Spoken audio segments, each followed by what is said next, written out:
నాని, నీకు ఇదే last chance. నువ్వు ఆ గ్యాంగ్తో తిరగడం మానేసి జాబ్లో జాయిన్ అయితేనే నేను మన గురించి మా నాన్నతో మాట్లాడతాను. లేదంటే ఇక నువ్వు నన్ను మర్చిపోవాల్సిందే. నీకోసం నేను ఏమన్నా చేస్తాను. చూడు, వారం రోజుల్లో కొత్త జాబ్ తెచ్చుకుంటా. నా పిచ్చి కదా, నవ్వాలి. రే మామ, ఎక్కడున్నారా? నీకోసం అందరం వెయిట్ చేస్తున్నాం. త్వరగా మన అడ్డకు వచ్చి. అరే నాకు కుదరదురా, నాకు వేరే వర్క్స్ ఉన్నాయి. నేను జాబ్ వెతుకోవాలి తెలుసా. ఏంది జాబా? రే అమ్మాయి మత్తులో పడి అసలైన మత్తుని పక్కకు పెడతానంటావు ఏంట్రా? ఏ మనిషిరా నువ్వు? అలా కాదురా, నేను మంచి జాబ్ చూసుకోవాలి. నాకు జాబ్ ఉంటేనే వాళ్ళ నాన్న ఒప్పుకుంటాడు. రే ఏంట్రా మరి ఇంత ఆడంగోడ్లా మాట్లాడుతున్నావు?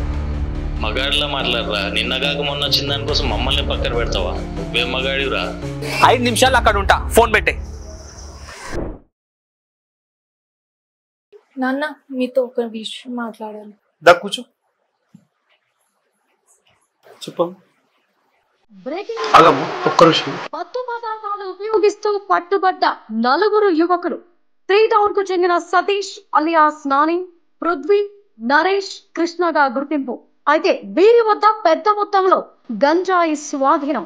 అంతేకాకుండా నైజీరియన్ డ్రగ్ డీలర్స్ తో వీరికి సంబంధాలున్నట్టు పక్కా ఆధారాలు. చిచి, ఈ కాలం కుర్రాలు ఒక్కడు సరిగా లేరమ్మా. అందుకేనమ్మా నీ విషయంలో ఇంతగానో ఆలోచించేది. చెప్పమ్మా, నువ్వు చెప్పాలంటే చెప్పమ్మా, చెప్పు.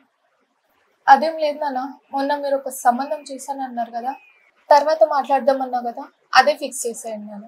అదేంటమ్మా, అబ్బాయిని చూడకుండానే ఓకే చెప్తున్నావు? అదేం లేదు నాన్న, నాకు మీపై నమ్మకం ఉంది. నాకు ఎలాంటి వాడు కరెక్టో మీకు తెలుసు కదా. బంగారు తల్లి. మత్తు పదార్థాలకు బానిసలై మీ విలువైన జీవితాలను కోల్పోకండి. నిషేధిత మత్తు పదార్థాలను ఉపయోగించడం, సరఫరా చేయడం చట్టరీత్యా నేరం.